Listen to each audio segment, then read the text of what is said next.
नमस्कार प्यारे साथियों और देश के सम्माननीय पेंशन धारकों। आपका हार्दिक अभिनंदन है कमांडर अशोक रावत जी के इस आधिकारिक मंच पर। यह केवल एक चैनल नहीं, बल्कि यह उन लाखों कर्मचारियों की सामूहिक आवाज है जिन्होंने अपनी जिंदगी का हर एक पल इस देश के निर्माण में समर्पित किया है। हम यहाँ केवल एक माध्यम हैं जिनका उद्देश्य कमांडर साहब के संदेश, उनके संघर्ष और आपकी लड़ाई की हर गूंज को आप तक पूरी प्रामाणिकता के साथ पहुंचाना है। जैसा कि कमांडर साहब हमेशा कहते हैं, यदि आप इस आंदोलन के एक सच्चे साथी और पेंशनधारी हैं तो इस चैनल को सब्सक्राइब, लाइक और शेयर करके अपनी भागीदारी सुनिश्चित करें, क्योंकि यही वह शक्ति है, यही वह मंच है जहां से हमारी आवाज संगठित होकर सत्ता के गलियारों तक पहुंचती है और एक निर्णायक बदलाव लाने का सामर्थ्य रखती है। तो आइए कमांडर अशोक जी के नेतृत्व में अपने अधिकारों की इस लड़ाई को एक नए शिखर पर ले जाने का संकल्प लें। आज हम एक ऐसी खबर पर चर्चा करने जा रहे हैं जो महज एक समाचार नहीं, बल्कि देश के 65 लाख से अधिक ईपीएस 95 पेंशन धारकों के जीवन और मृत्यु का प्रश्न है। यह उनके सम्मान, उनकी सुरक्षा और उनके भविष्य की कहानी है। हम आपको उस महानिर्णय की दहलीज पर ले जाएंगे जिसका इंतजार भारत का हर ईपीएस 95 पेंशन भोगी अपनी धड्डी अचकने थाम कर रहा है। केंद्र सरकार के दफ्तरों से लेकर सुप्रीम कोर्ट के भव्य कक्षों और वित्त मंत्रालय की जटिल फाइलों के बीच से जो संकेत और सूचनाएं छनकर बाहर आ रही हैं, वे इस बात की गवाही देती हैं कि पेंशन के पूरे परिदृश्य में एक भूचाल आने वाला है। एक ओर न्यूनतम पेंशन में एक अभूतपूर्व बढ़ोतरी की अंतिम तारीख का ऐलान होने की प्रबल संभावना बन चुकी है, तो वहीं दूसरी ओर पेंशन को लेकर दो ऐसे क्रांतिकारी नियमों को लागू करने की चर्चा है जिनका सीधा और गहरा प्रभाव आपकी आर्थिक स्थिति और आपके आने वाले कल पर पड़ेगा। तो आखिर यह पूरा चक्रव्यूह है क्या? क्या वाकई में पेंशन भोगियों के जीवन में अच्छे दिनों का सूर्योदय होने वाला है? क्या उनकी वर्षों की तपस्या, सड्डेआचकों पर किए गए संघर्ष और अदालतों में लड़ी गई लड़ाई का मीठा फल उन्हें मिलने वाला है? आज की इस विशेष और विस्तृत रिपोर्ट में हम हर एक तार को खोलेंगे, हर एक पहलू की गहराई से पड़ताल करेंगे। हम आपको बताएंगे कि सुप्रीम कोर्ट का वह बहुप्रतीक्षित नया फैसला क्या है जो आपकी पेंशन को 1,000 रुपये की मामूली राशि से सीधे 7,500 रुपये तक ले जाने की क्षमता रखता है। हम यह भी विश्लेषण करेंगे कि क्या इस ऐतिहासिक बढ़ोतरी के साथ साथ आपको महंगाई की मार से बचाने वाला महंगाई भत्ता यानी डीए का सुरक्षा कवच भी प्रदान किया जाएगा।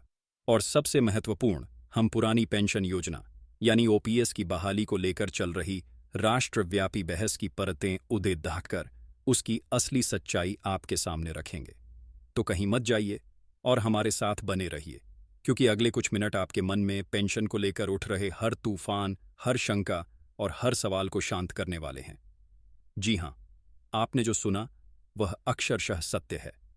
यह देश के 65 लाख से अधिक ईपीएस 95 पेंशन धारकों के लिए उनके जीवन की शायद अब तक की सबसे बड़ी और सबसे निर्णायक खबर साबित हो सकती है।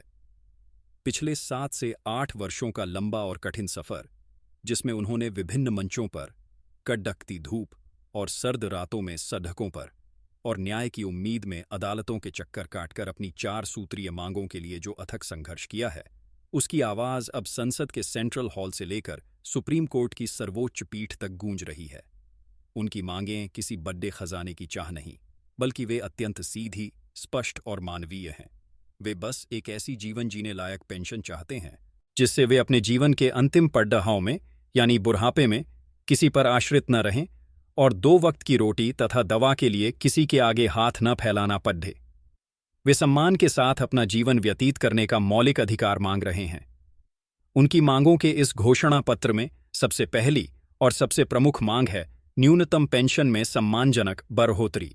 आपको यह सुनकर शायद विश्वास न हो, लेकिन यह एक कड़ी डीशवी हकीकत है कि वर्ष 2014 में हुए एक संशोधन के बाद न्यूनतम पेंशन की राशि मात्र 1,000 रुपये प्रतिमाह निर्धारित की गई थी। जरा कल्पना कीजिए, आज के उस दौर में जब महंगाई आसमान छू रही है, जहां एक रसोई गैस सिलेंडर की कीमत ही 1,000 रुपये को पार कर चुकी है, वहां इस नगण्य राशि में पूरे 30 दिन का गुजारा करना किसी अग्निपरीक्षा से कम नहीं है। यह जीवन जीना नहीं, बल्कि हर दिन मौत से लड़ना है। इसी अमानवीय स्थिति को बदलने के लिए पेंशनभोगी लगातार यह मांग कर रहे हैं कि इस न्यूनतम पेंशन को 1,000 रुपये से बढ़ाकर कम से कम 7,500 रुपये प्रतिमाह किया जाए। इतना ही नहीं, उनकी यह भी मांग है कि इस पेंशन को महंगाई के डायन से बचाने के लिए महंगाई भत्ते डीए के साथ जोड़ा जाए। इसका अर्थ यह होगा कि जैसे जैसे महंगाई बढ़ेगी, उनकी पेंशन में भी स्वतः बढ़ोतरी होती रहेगी, ताकि बढ़ती कीमतें उनकी थाली की रोटी और हाथ की दवा को न छीन सकें। यह मांग अब केवल पेंशन भोगियों की मांग नहीं रह गई है, बल्कि इस पर देश की सर्वोच्च संसदीय संस्थाओं में से एक संसद की स्थायी समिति ने भी अपनी स्वीकृति की मुहर लगा दी है। समिति ने अपनी विस्तृत सिफारिशों में यह स्पष्ट रूप से स्वीकार किया है कि 1,000 रुपये की न्यूनतम पेंशन राशि आज के समय में पूरी तरह से अपर्याप्त और अव्यवहारिक है और इसे बढ़ाया जाना नितांत आवश्यक है। समिति ने इसे 3,000 रुपये करने का सुझाव दिया है। हालांकि कर्मचारी संगठन और पेंशनभोगी संघों का मानना है कि यह बढ़ोतरी ऊंट के मुंह में जीरे के समान है। उनका तर्क है कि अगर सरकार की मंशा सच में पेंशनभोगियों को एक गरिमापूर्ण जीवन प्रदान करने की है, तो यह राशि कम से कम 9,000 रुपये प्रतिमाह होनी चाहिए। उनका कहना है कि तभी EPS 95 योजना से जुड़े सेवानिवृत्त कर्मचारियों को सही मायनों में वह सामाजिक और आर्थिक सुरक्षा मिल पाएगी जिसके वे हकदार हैं। पेंशनधारकों की दूसरी बड़ी और जटिल मांग हायर पेंशन के ज्वलंत मुद्दे से जुड़ी हुई है। आपको याद होगा कि सुप्रीम कोर्ट ने अपने एक ऐतिहासिक फैसले में कर्मचारियों को उनकी पूरी सैलरी के आधार पर हायर पेंशन का विकल्प चुनने का अधिकार दिया था। यह एक क्रांतिकारी फैसला था, जिसका उद्देश्य कर्मचारियों को उनके योगदान के अनुपात में बेहतर पेंशन देना था। लेकिन इस फैसले को लागू करने की प्रक्रिया इतनी जटिल, धीमी और बाधाओं से भरी रही है कि आज भी लाखों योग्य पेंशनभोगी इसके लाभ से वंचित हैं। यह मुद्दा पिछले काफी समय से सरकारी फाइलों में लंबित पड़ी रहा है और पेंशनभोगी सरकार से यह मांग कर रहे हैं कि सुप्रीम कोर्ट के आदेश का बिना किसी हीला हवाली के अक्षरशः पालन किया जाए और सभी पात्र पेंशनरों को जल्द से जल्द हायर पेंशन का लाभ सुनिश्चित किया जाए। तीसरी मांग, जो शायद सबसे अधिक मानवीय और हृदय को छूने वाली है, वह मुफ्त चिकित्सा सुविधा से संबंधित है।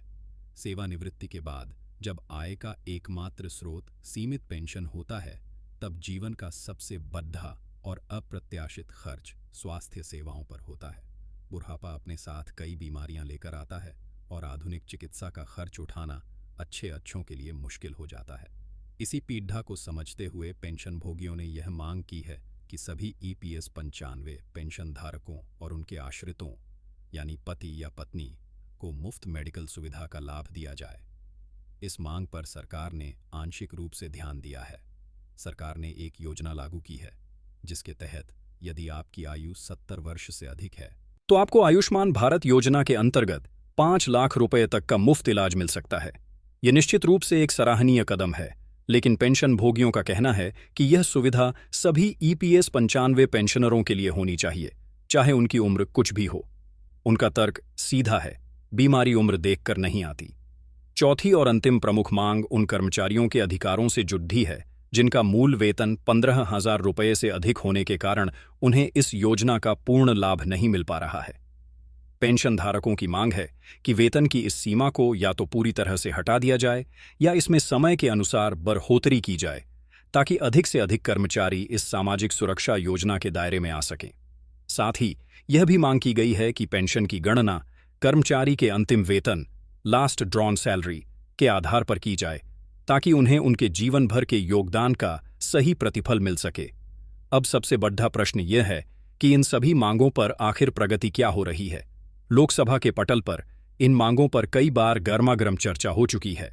सत्ता पक्ष और विपक्ष दोनों के ही सांसदों ने इस मुद्दे की गंभीरता को स्वीकार किया है। स्वयं वित्त मंत्री निर्मला सीतारमण ने अपने भाषणों में पेंशनभोगियों के कल्याण के प्रति सरकार की प्रतिबद्धता की बात कही है, लेकिन अब तक कोई ठोस और आधिकारिक फैसला सामने नहीं आया है। सरकार का कहना है कि वह इस पर गंभीरता से विचार कर रही है और सभी वित्तीय पहलुओं का आकलन कर रही है, लेकिन पेंशनभोगियों का इंतजार हर बीतते दिन के साथ लंबा और पीड़ादायक होता जा रहा है। उनकी सारी उम्मीदें अब सुप्रीम कोर्ट और सरकार के अगले कदम पर टिकी हुई हैं। अब रुख करते हैं उस दूसरी बड़ी खबर की, जो सीधे तौर पर देश के करोड़ों सरकारी कर्मचारियों के भविष्य की दिशा तय करने वाली है।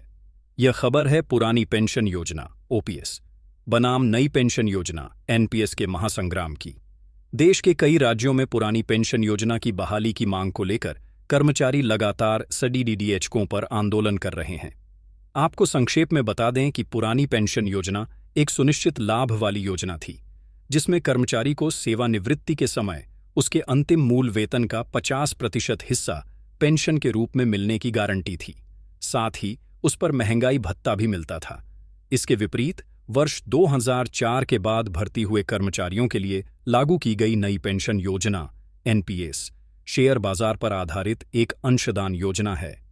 इसमें कर्मचारी और सरकार दोनों एक निश्चित राशि का योगदान करते हैं, जिसे बाजार में निवेश किया जाता है। सेवानिवृत्ति पर मिलने वाली पेंशन पूरी तरह से बाजार के उतार चढ़ाव पर निर्भर करती है, यानी इसमें किसी भी प्रकार की कोई गारंटी नहीं है। इसी अनिश्चितता और असुरक्षा के कारण कर्मचारी लगातार एनपीएस को बंद करके फिर से ओपीएस लागू करने की मांग कर रहे हैं। इस बढ़ाते दबाव के बीच केंद्र सरकार ने इस जटिल मुद्दे की समीक्षा के लिए वित्त सचिव टीवी सोमनाथन की अध्यक्षता में एक उच्च स्तरीय कमेटी का गठन किया था। पूरे देश के कर्मचारियों की निगाहें इस कमेटी की रिपोर्ट पर टिकी थीं। अब मीडिया रिपोर्ट्स के हवाले से जो खबरें सामने आ रही हैं, वे बेहद चौंकाने वाली और महत्वपूर्ण हैं।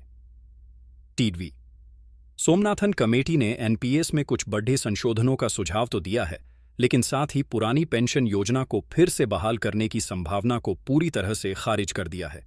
वित्त सचिव टीवी सोमनाथन ने स्पष्ट रूप से कहा है कि पुरानी पेंशन योजना को फिर से बहाल करना किसी भी तरह से व्यावहारिक नहीं है। उन्होंने इसे देश की आम जनता के साथ एक गद्दारी तक कह दिया है। उनका तर्क है कि ओपीएस को फिर से लागू करने से सरकार के खजाने पर इतना भारी बोझ पड़ेगा कि विकास के अन्य कार्यों के लिए पैसा ही नहीं बचेगा। तो फिर समाधान क्या है? कमेटी ने इसका भी एक रास्ता सुझाया है। कमेटी ने एनपीएस में ही एक बड़ा बदलाव करने की सिफारिश की है। मीडिया रिपोर्ट्स के अनुसार टीवी सोमनाथन ने कहा है कि एनपीएस में ऐसा संशोधन किया जाएगा जिससे कर्मचारियों को उनके अंतिम मूल वेतन का 40 से 50% हिस्से के बराबर एक निश्चित पेंशन मिल सके। यानी एनपीएस की बाजार आधारित अनिश्चितता को खत्म करके उसमें गारंटीड पेंशन का तत्व जोड़ा जाएगा। यह फैसला एक तरह से बीच का रास्ता निकालने की कोशिश है। हालांकि कर्मचारी संगठन सरकार के इस रुख से सहमत नहीं है। उनका कहना है कि उन्हें संशोधित एनपीएस नहीं, बल्कि पूरी गारंटी वाली पुरानी पेंशन योजना ही चाहिए। तो कुल मिलाकर तस्वीर यह है कि पेंशन के मोर्चे पर इस समय दो बड़ी लड़ाइयां एक साथ लड़ी जा रही हैं। एक तरफ ईपीएस 95 के 65 लाख पेंशनभोगी अपनी न्यूनतम पेंशन को 1000 से बढ़ाकर 7500 या 9000 रुपये करवाने, डीए का लाभ लेने और मुफ्त चिकित्सा सुविधा के लिए संघर्ष कर रहे हैं। तो दूसरी तरफ देश के लाखों सरकारी कर्मचारी पुरानी पेंशन की बहाली के लिए एलटीडीडीएच रहे हैं। लेकिन सरकार ने लगभग स्पष्ट कर दिया है कि ओपीएस की वापसी संभव नहीं है। यह निश्चित रूप से पेंशन भोगियों और कर्मचारियों के लिए एक महत्वपूर्ण और निर्णायक समय है। आने वाले कुछ दिन यह तय करेंगे कि उनका भविष्य कितना सुरक्षित होगा। सरकार के हर फैसले पर हमारी पैनी नजर बनी हुई है। पेंशन से जुड़ी हर अपडेट हम आप तक सबसे पहले पहुंचाते रहेंगे। इस विश्वसनीय जानकारी के लिए हमारे साथ जुड़े रहें। नमस्कार।